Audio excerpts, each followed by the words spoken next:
Ya baik, di Denpasar itu sekarang kan kebetulan ada dua calon, yang satu diusung oleh Partai PDI, yang satunya adalah oleh Partai Gabungan ya, Partai Golkar lah motornya itu.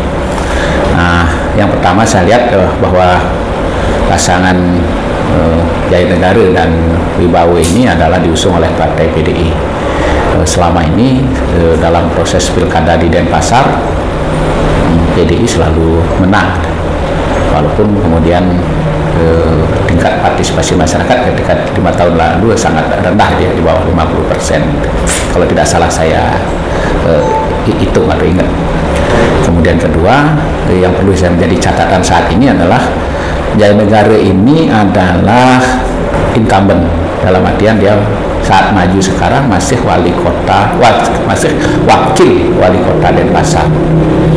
Apa yang menjadi prestasi, torehan kegiatan-kegiatan yang diapresiasi masyarakat tentu sah kalau Pak Jaya Negara mengklaim itu, karena beliau adalah incumbent.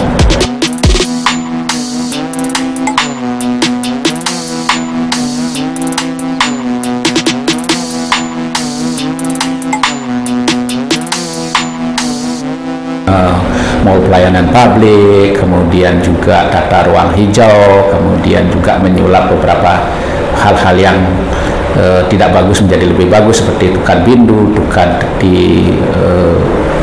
Tukan Korea dan sebagainya. Jadi beberapa kegiatan yang bersifat fisik dan non fisik itu saya kira harus diakui memang itu adalah hasil kerja dari incumbent, dalam hal ini Rai Mantri dan Jaya Negara. Dan kalau sekarang itu diangkat lagi menjadi visi dan misi, kemudian visi dan misi itu kemudian dijadikan program-program untuk perbaikan dan untuk diajukan lagi untuk progres ke lebih baik untuk periode berikutnya, tentu itu adalah sah-sah saja, dan itu tentu masyarakat akan bisa mengapresiasi.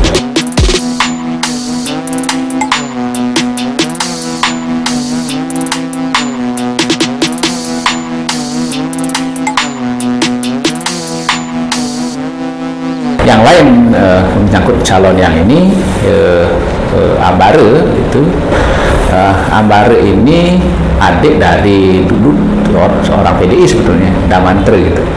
Nah, sempat jadi DPD. Memang suaranya cukup banyak, tapi ketika itu suara Ambare adalah suara Bali, yang tentu tidak hanya dari Denpasar kontribusi suaranya. Dari Denpasar ada, tapi tentu tidak bisa diklaim bahwa suara itu akan dengan sendirinya menjadi pemilih yang bersangkutan ketika di pilkada ini. Hemat saya sebenarnya melihat historis dari pilkada yang ada, kemudian juga melihat dari potensi dan investasi yang dilakukan oleh si dua calon ini, pikir saya incumbent masih bisa memenangkan. Jangan-jangan suaranya bisa lebih banyak ya, gitu ya. Tidak hanya mepet, tapi juga bisa lebih banyak.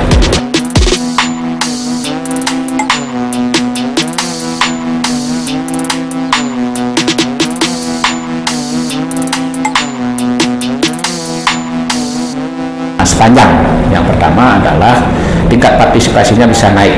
Ini yang saya tidak yakin. Denpasar metropolis heterogen, banyak faktor yang menyebabkan orang untuk tertarik menjadi pemilih, untuk hadir ke TPS. Apalagi sekarang pandemi COVID tentu berpengaruh kepada keinginan orang untuk datang. Apalagi ada kekhawatiran mereka nanti berkerumun, itu bisa menjadi penularan baru gitu ya. Oleh karena itu, maka yang saya tidak yakini bahwa akan tingkat partisipasinya yang ditargetkan itu sampai dengan di atas 70 atau apalagi 80, saya masih belum yakin betul itu bisa tercapai. Yang saya khawatirkan justru akan tetap tidak signifikan ya, bisa dia 50-60 saja sudah relatif syukurlah. Dan kita berharap, saya tentu berharap partisipasi bagus sehingga legitimasi dari calon ini bagus.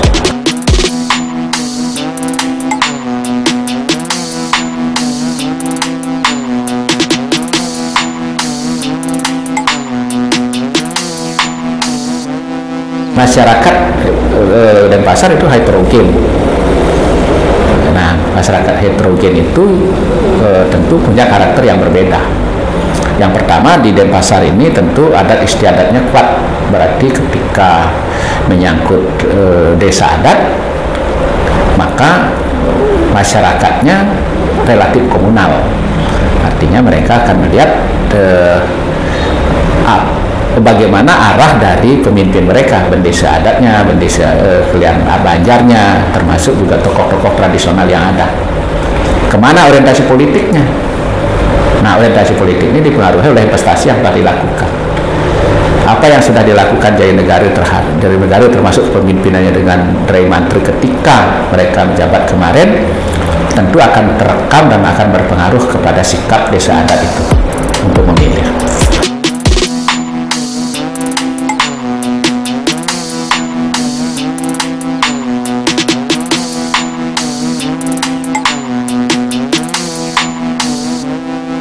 Termasuk juga Damandre, Ambare ya.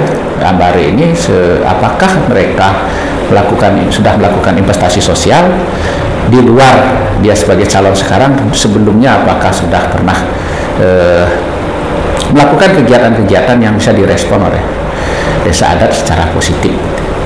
Nah, di sini tentu incumbent bisa start lebih cepat karena kan sudah 2 kali menjadi wakil wali kota dan sudah pernah berinvestasi tentunya. Tapi bukan berarti Ambare tidak berinvestasi, mungkin ada hal yang tidak saya tahu.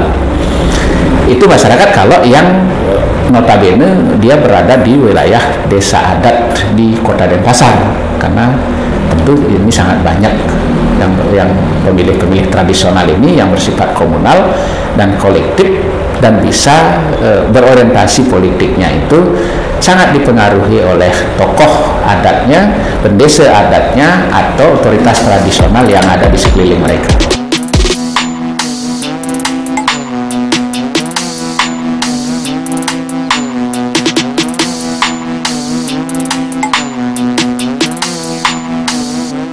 Nah, yang kebanyakan lagi adalah masyarakat Kota Denpasar itu adalah pendatang, baik yang ada di Bali, dalam artian kabupaten yang ada di Bali maupun dari luar Bali. Nah, hal yang semacam ini tentu tidak sama karakternya dengan masyarakat yang asli Denpasar. Masyarakat pendatang yang paling diutamakan itu adalah tentang kelangsungan hidup mereka, rasa aman dan nyaman mereka tinggal di Denpasar.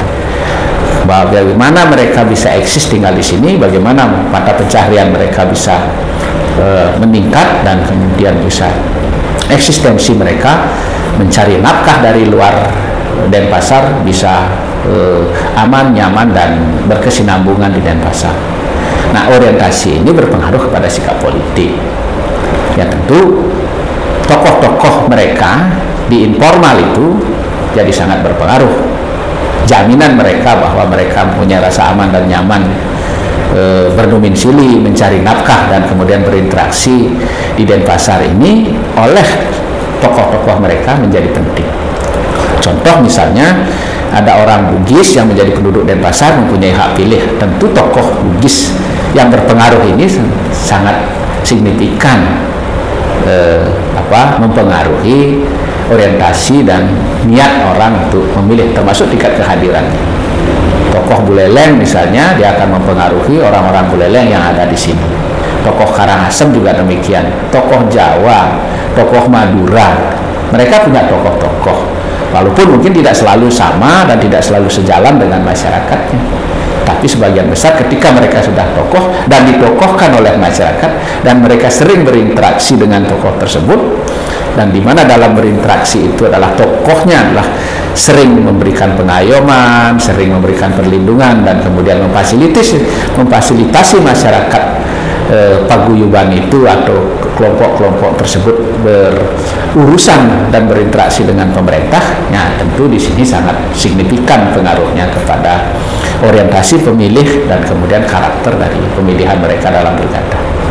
Jadi intisarinya, kalau kedua calon ini ingin mendapatkan respon bagus, meningkatkan elektabilitasnya dari penduduk yang heterogen ini, khususnya yang dari pendatang ini, maka mendatangi tokoh, kemudian minta tokohnya untuk menyampaikan kepada masyarakat di lingkungan organisasinya, di lingkungan komunitasnya, atau paguyuban-paguyubannya ini sangat penting, saya pikir, dari kedua calon itu. Nah, sedangkan bagi desa adat, nah tentu investasi yang mereka lakukan, termasuk juga orientasi dari bendesa adatnya, banjarnya, kemudian juga otoritas tradisional seperti subak, ini juga sangat berpengaruh. Nah, mereka tidak bisa tiba-tiba juga, karena yang sudah lama di sini, apalagi yang masyarakat tradisional, yang komunal ini, tentu investasi sosial itu akan sangat berpengaruh. Bagi yang sudah berinvestasi tentu bisa mengklaim dan menyampaikan lagi untuk mengingatkan lagi bahwa mereka bisa mendapatkan kesejahteraan, keamanan, dan kenyamanan yang lebih baik untuk ke depannya. Tapi bagi yang belum, ya tentu tidak secara instan bisa membangkitkan masyarakat untuk beralih kepada kepalihan dukungan dari investasi yang dilakukan orang lain kepada dirinya. Ini agak susah juga gitu. Saya kira untuk Denpasar begitu, sehingga mesin politik yang akan mengusung ini sebetulnya kisarannya di situ, menggerakkan mesin partai, dan partai juga akan berhubungan dengan tokoh-tokoh masyarakat, figur-figur yang ada di masyarakat, baik yang tradisional, komunal, maupun yang heterogen itu.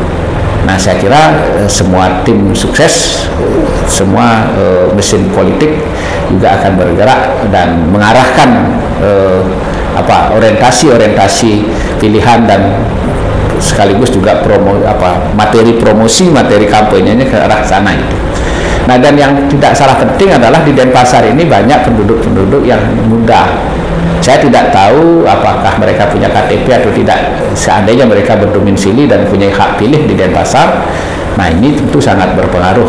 Jadi kampanye, kemudian juga dialog-dialog lewat virtual itu sangat berpengaruh kepada orientasi pemilih pemula ini, khususnya anak-anak SMA dan orang-orang kuliahan ini yang notabene adalah kaum milenial gitu. Saya kira itu.